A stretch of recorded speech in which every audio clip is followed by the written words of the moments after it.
everyone. This is the Ophthalmology Business Podcast, where we help you develop your ideal practice with the help of other doctors and experts. The topics we cover include marketing, management, leadership, recruitment, HR, mindsets, and more. I'm Sarah Duval, one of the co-hosts of this podcast. Every listener of this podcast is welcome to join the Ophthalmology Business Academy at www.obacademy.org. The membership is on us, and it's our gift to you.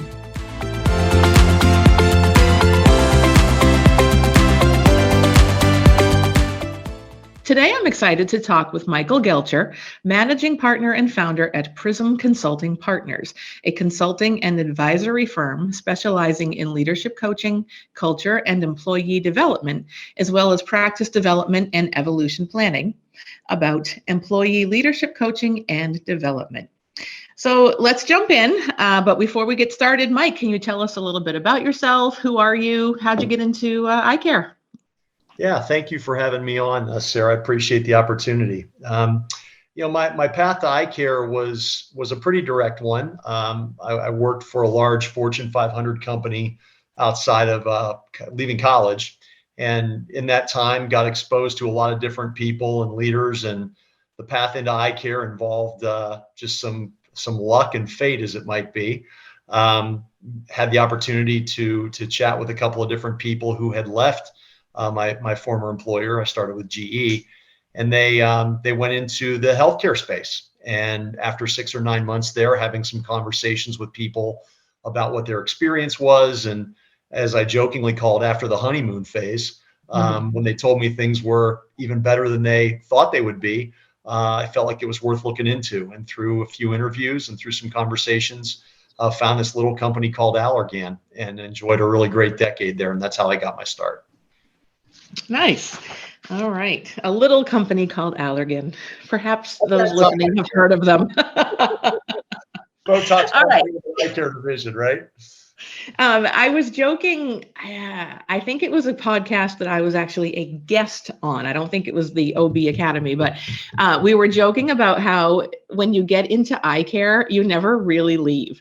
Right? Like you might go from practice to industry or industry to practice, or in your case, you went from industry to this consulting thing, but you're still in eye care. Yes. It's funny you say that, because every time that you end up at one of these large industry meetings, be it in ophthalmology, optometry, whether they cross, you see so many of the same faces.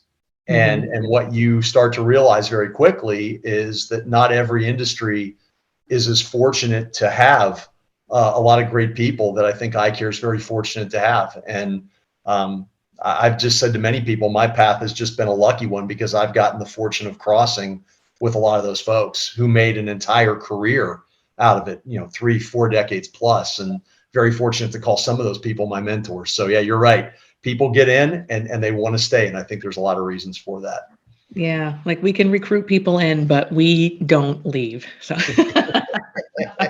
okay, Mike, let's jump into the interview here. So Sure. We are talking about leadership coaching and development. Yep. So the first question that we're gonna jump off with here: why is good leadership more important in a post-pandemic world? So I want to underscore the response by saying that the question doesn't convey that leadership was not important prior to the pandemic. Of course it was. If you look at the past decade leading up to COVID, I think many people would contend that it was a time of pretty good, economic growth. Times were good, relatively speaking. And it's very easy to be a leader when times are good.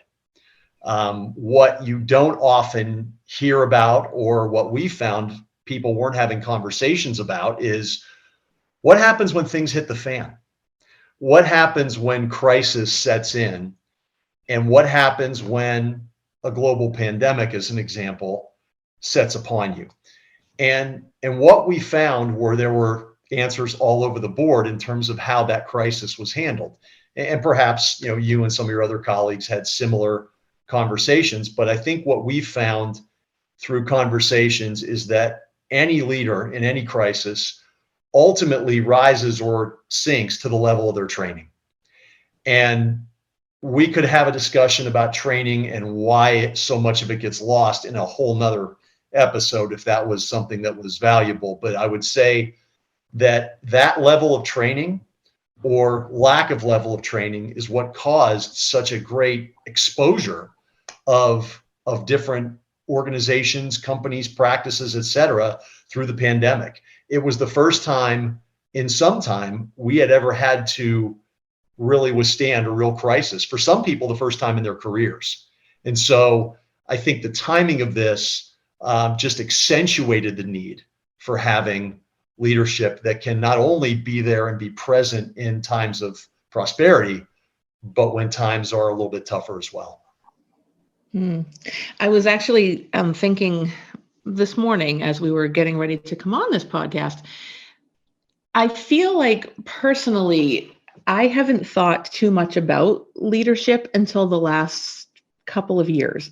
And I didn't really know why that was. I didn't know if it was because it was just a point in my career before the last couple of years where I wasn't in that headspace or what. But what you just said makes so much sense to me, right?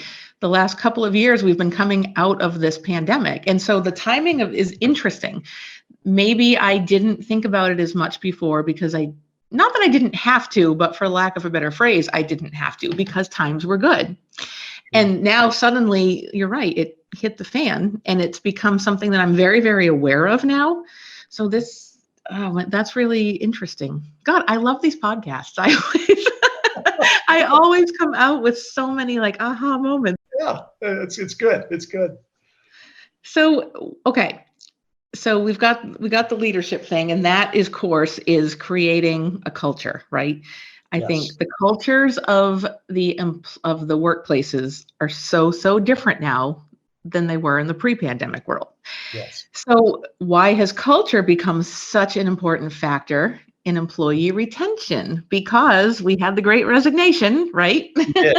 And I'm actually glad you brought that phrase up, because the Great Resignation is something that has gained traction and popularity across news outlets, social media, et cetera, in recent years. It's important to know that resignations were happening prior to the pandemic too. And that even though resignations were at an all-time high, the pandemic did not alter the trajectory of those resignations over the last decade. Really? So in other words, when you had 20,000 resignations as an example a decade ago, based on the increases over the first few years, that number was going to double in a decade, COVID or no COVID. So the reality was some of the leadership you talk about, which is still the top reason why people leave jobs, it was being taken for granted. It was being overlooked, or the resignations wouldn't have continued to climb the way that they had over that decade. And mind you, for 3 of those 10 years, there was no pandemic. There was no economic crisis. Wall Street was booming. Lending was cheap.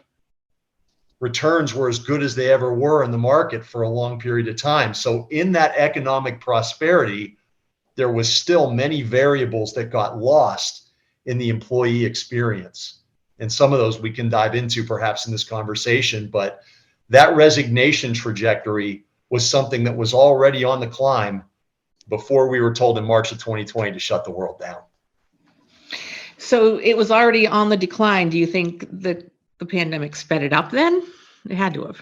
So it was an accelerant of a lot of things. And I think anybody would agree to that. I think it exposed a lot of things. And I think the pandemic itself just gave people the opportunity to sit at home because A, we were encouraged to, and B, when you're doing that, it gives you the opportunity to think, which can have benefits, can have costs. So for many folks, I think it was an opportunity to just take an assessment of where they were in their careers. And one of the other factors that I think accelerated people to that point is if you look at our country over the last decade, we take less vacation, we take fewer days off, and we burn ourselves at both ends more than most every culture. And the smile on your face indicates I'm either preaching to the choir or something striking. So funny because next week, I don't know if you're going, but I'll be at the ASOA meeting in San Diego, right? And I'm actually giving a talk, Mike. I'm giving a talk at the meeting called "You're Not Entitled to My Downtime." And it's about the fact that we are burning ourselves out. We wear this burnout like a badge of honor. We don't set healthy boundaries. Oh my God. So that's what the big smile was about. Because I'm like, you are preaching to the choir, brother. I'm smiling with you because in an old life, I wore that badge of honor called highest level status on an airline. And I wasn't in a hub city. So those connections were that badge of honor. And I think with a little bit of evolution and a reevaluation of priorities and having a couple of kids, you start to realize that maybe that's not the badge of honor you once thought it was. And that there's a different way. And so to circle back to, this onset of the pandemic and the opportunity for people to, I think, assess, I think it gave people a lot of opportunity to really examine the things that are truly important to them. And if that ended up being an accelerant in the resignations, that would make sense to me. But I think it was simply a validation of a lot of things that were already being thought about in a culture and a workforce that was starting to feel an increased level of burnout for whatever those reasons might be. Okay, I love it. So, what can practices do to enhance leadership within their teams, and what are the benefits of doing so? Yeah, so I'll answer this in a couple of different ways. So let's go down one path first. The first is for the leader or the owner to realize, and this is a mindset shift for them in many cases, is that they don't have to control everything. And as organizations and businesses grow, the tendency is for knowledge and skill to not be disseminated out. When you contrast that with our individual bandwidth, the research will support that once you get beyond a certain level of people that report into you, your effectiveness drops off a cliff. It just falls off the cliff. And so what we saw in the pandemic were organizations that were making these pivots and going to, direct report to supervisor, ratios that just made no sense. And they're learning lessons, right? Because I don't think there's any way that you can know what you're going to do in a crisis until you go through it.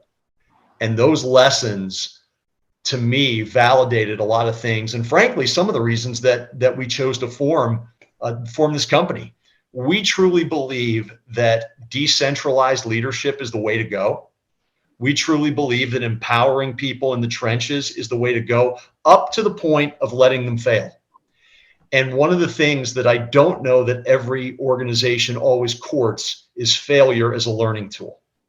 There tends to, I think, still be many people out there that hold a perception, sometimes rightfully so, that there's this fear of failure.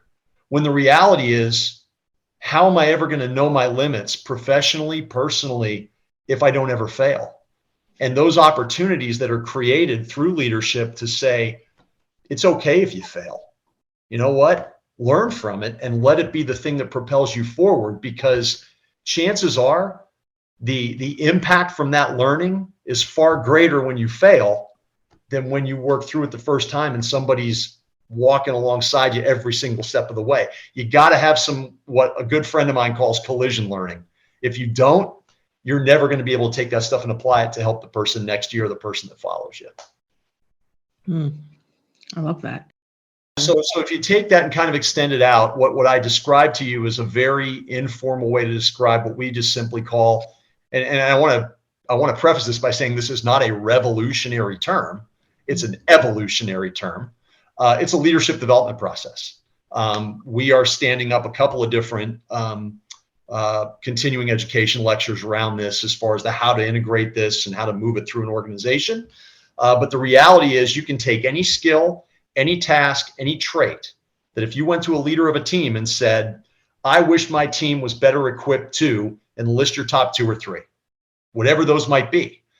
And you build a very simple process around that, whether it's reading an article once a week, whether it's coming back and facilitating a small group of people for 20 minutes to have a discussion around how I can develop this skill and why the skill matters, right? Because the reality is, if somebody's spinning 5 plates right now in a role, and in their role it's described as that they really should be spinning 3, they're going to break at some point. And if they don't have the ability to delegate and move things out and help other people grow in their leadership, the business can never grow in the way it was likely intended to. So if you're in the business of developing other leaders and helping other people see their potential, what it hopefully does is creates a path of advancement through an organization for those people, whether it's within the 4 walls of a practice, whether it's another practice, or whether it's expanding their career. The reality is, a lack of career development and a lack of opportunity are 2 of the top 6 reasons people leave roles. 2 of the top 6. So when I say have a leadership development process, again, it's nothing revolutionary. It's just a way to make a tweak to your culture that says, I believe in you, I want to see you develop, and regardless of whether you stay here 2 years or 20 years, I want to know that when you came into my practice as your leader, that I met you where you were, but I didn't leave you where I found you. And I helped you become more as you came through this role. Whether you stay with me 2 years or 20, whether you stay with this practice 2 years or 20, doesn't matter. What matters is how I poured into you, how I developed you, and how I made you feel about your experience here on the way out, because it's no different with a patient. That's really great advice. Oh, this is great. This is a great conversation. Thank you. Thank you. So what do you do if you have a leader, or no, let me stop. Yeah. You have a manager who really is not a leader, right? Yeah. And you have those in the organization that are leaders, that work really hard to try to be a leader to those under them, but the top of the practice or company is not really a leader. Yeah. How do you work? It causes toxicity. How do you work around that? It most certainly does. And it's interesting. I ran across this with somebody who called me out of the blue a couple of weeks ago. And what in those moments, if you've laid the right foundation for your culture, you've laid a foundation that possesses a characteristic called candor. Now, for the purposes of this conversation, I want to be clear on how I define candor, because candor to me is graciously being able to tell the hard truth, but demanding to hear it from others as well. It's got to be reciprocal. So if that leader, or let's back up, if that manager who is not exhibiting the characteristics of a leader is not exhibiting them, it's coming from one of 2 places. They're either learning it from the person influencing them, or it's an ingrained habit that just hasn't been called out any time in their career development. Or if it has, it's not been a big enough issue to act on it. This particular practice decided to let somebody go because they weren't exhibiting the traits and the behaviors that were needed. And the bottom line reason that was given to the team was because the leader felt that they were more important than the team. At the end of the day, when that comes across, that's not a leader you want anywhere. I don't care who you are. I don't care what you're doing. I don't care how talented. That's the toxicity, Sarah, that you describe. And so to get your culture right and to be in what I call an upright position, it starts with the leaders being able to look in the mirror, because to me, that's the most powerful tool. They're just not always taking the time to do that. So I know it's a long-winded answer to your question, but I think the short of it is, if you can't have an environment of candor between that manager and team, you have a bigger issue. So what if you can't have the candor because it's not being allowed by the practice owners? Yeah. You know, I mean, that's when you're at an inflection point. And the inflection point is, am I willing to tolerate the environment that I'm in and make the best of it? Or if doing the right thing, even though I recognize that I'm going to have to exhibit a heck of a lot of courage in this conversation, up to the point where I might be willing to lose my job, I have to be willing to take that risk. And to me, again, I'm stealing a phrase from a friend. Courage is putting your fear aside and turning a hardship into grace, right? I mean, that's ultimately what it comes down to. So to be able to approach the owners and say, I don't know how to tell you this, but I'm speaking on behalf of a broader group of people. It's not just me. So the first thing you can do is say that, right? It's not just me. If it is, I'll go. Then I know it's me. But if it's not just me, there's a broader trend that as owners, we think you should be aware of. Now, what you do with it is up to you. How you address it is up to you. But we can't come to this person, despite maybe potential attempts. I don't know if attempts have been made in the past to address it. But if not, yeah, it's going over somebody's head. But at the end of the day, if you have to have your followers going over your head, what does that say about you as a leader? You've not been able to foster the trust and the candor that's necessary to help your team move toward advantage. And that is on the leader and the leader alone. The leader is responsible for the outcome. And in the absence of that, in the absence of trust and candor, there is no platform from which to make your leap. You got to go to the owner. Yeah. So in this scenario that we just created here, it's funny that the manager who lacks leadership is almost unintentionally creating a leader, because there's people who are so fed up that they are standing up for the rest of the team and exhibiting leadership to go to the owners. Isn't it funny what a crisis could sometimes bring out in people? And that sort of circles back to why we so strongly encourage failure, because we learn so much when we go through difficulty versus when it's not difficult. The learnings are just more ingrained in us because the experience is candidly more intense, emotionally and otherwise. I actually had one more question written down for you, but I think we kind of just answered it, I think. So I'll say it. Why should practice leaders and owners be concerned about these issues, and what can they do about them? We kind of just touched on it without me even reading it. we sort of did, which was kind of interesting. But I guess the question, I'll flip back to you, because I think you're in charge of a team in your day-to-day living, right? Yeah. What do you think turnover costs you? A lot. Turnover costs more than retention. Yes. So if we go back to the question, why should they be concerned about it? Let's just start there. Let's just start with what happens when you're running two people short and it's a 5,000-pound log and you only got 14 people to carry it when you need 16. Those 14 are going to get tired really, really, really fast. Absolutely. And you're going to continue to enable, unintentionally, albeit sometimes, or unknowingly, a culture of burnout.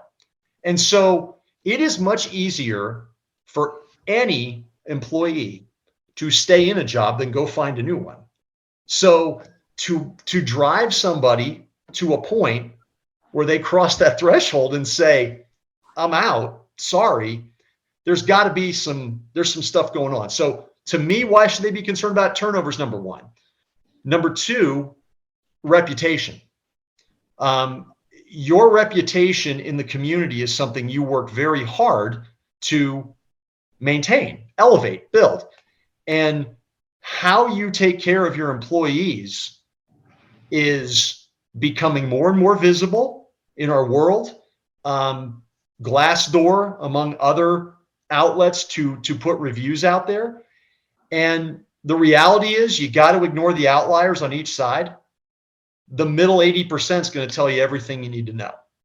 So you're always going to have people that are vocal. And while those people are good to listen to, you've got extremes too. But I would say, why should they care? They should care because of turnover. They should care because there are more resources out there than ever in the form of groups like us and others who can help in this regard, who can help in better identifying behaviors, because frankly, we did it for 3 decades. So we sort of know what to look for. And we know where course correction might be needed to make small changes that over time make an incredibly meaningful difference. If you've ever read the book Atomic Habits, there's an author, it's James Clear is the name of the author, and he talks about making things easy and repeatable. And so really in your culture, you don't have to have major things happen to overhaul it. You just have to do little things consistently. And then those build over time because now you have advantageous habits ingrained rather than disadvantageous ones. I think that's a good place to end, unless you have any final thoughts, Mike, anything that you want to share that you thought of while we were doing this interview. I think the only thing I would offer is that anytime a practice is working with an outside advisor or an outside perspective, there are different things that are going to lend themselves. Those people are going to have expertise or specialty in certain areas. And, one of the things we didn't talk about at all in this conversation was just practice performance or financials or anything like that. I think it's important for people to understand that if you set your culture and your people right, and you invest and train them right, and you retain them right, you're not going to lose any sleep over your economics. You're going to have the right people in the bus. It doesn't mean you won't get storms. It doesn't mean you won't get hit with surprises. But if you've invested in your people and helped them grow as leaders, when something comes along and hits the fan, what used to be a visceral reaction becomes okay, we'll deal with it. And it's not as good as we think it is, and it's not as bad as we think it is. It just is. And what you start to find is that your leaders stop assigning value judgments to an event. They stop putting emotions attached to, we had this happen to us. Is it unfortunate? Sure. Do we have to mope around and let it affect our day? No, it's okay. It's just how we respond in the moment of crisis. And so that's a leadership thing that comes down from the highest levels of leadership.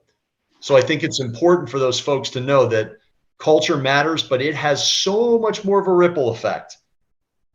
I mean, imagine if you reduced your turnover in half, what would that mean to your bottom line? Good, positive. Positive outside, right? So, and I guess the thought I would leave with as it relates to culture and developing people, an ounce of prevention is worth a pound of cure. At the end of the day, if you're investing in your people, if you're giving them meaningful training that's relevant in skill sets that can help them not only today, but down the line, if they ever get the privilege of leading a team, they're going to remember who gave them that. Because I can go back to my days in eye care and remember my first 2 months of training, and I can remember people to the name, many of whom I still keep in touch with to this day, 25 years later, who were virtuous enough to give that to me. That's a great spot to end. But I think we should have you back on for a follow-up discussion here to talk more about the ripples. Sarah, I'd be honored. That'd be fantastic. I do like to try to keep the episodes around half an hour or so, just so that people don't tune out. But there's so much more that we could talk about. So I think a part 2 is definitely in order. That's very kind of you to say. Thank you. I appreciate it. Good. Okay. So Mike, how can people get in touch with you and your company? Yeah. So a couple different ways. Number one, you can reach us on our website, and that is www.prism, Prism, Consulting Partners, that's all one word, .com. So www.prismconsultingpartners.com. You can reach myself or my 2 partners via our emails. I'll leave you mine. It's just M as in Mike, Guelcher, Guelcher, at prismconsultingpartners.com. You can find us on LinkedIn. And sometimes we'll occasionally, post some stuff there. And that's the best way to usually get a hold of us. And, my cell phone where you can reach me there is 803-412-1172. So that's where you can reach me on that. Okay. So those of you who are listening, be on the lookout for part 2 sometime down the road. All right. Thank you so much, Michael, for joining me today and talking to us about employee leadership coaching and development. I also want to take a moment to thank our listeners. We appreciate each and every one of you. We cannot do what we do without you. If you like our podcast, kindly share it with your friends and on social media. Also, please don't forget to write a review on iTunes or Google Play. Your reviews will help other doctors and practice owners find us. Till we meet again, wishing all of you an amazing week ahead.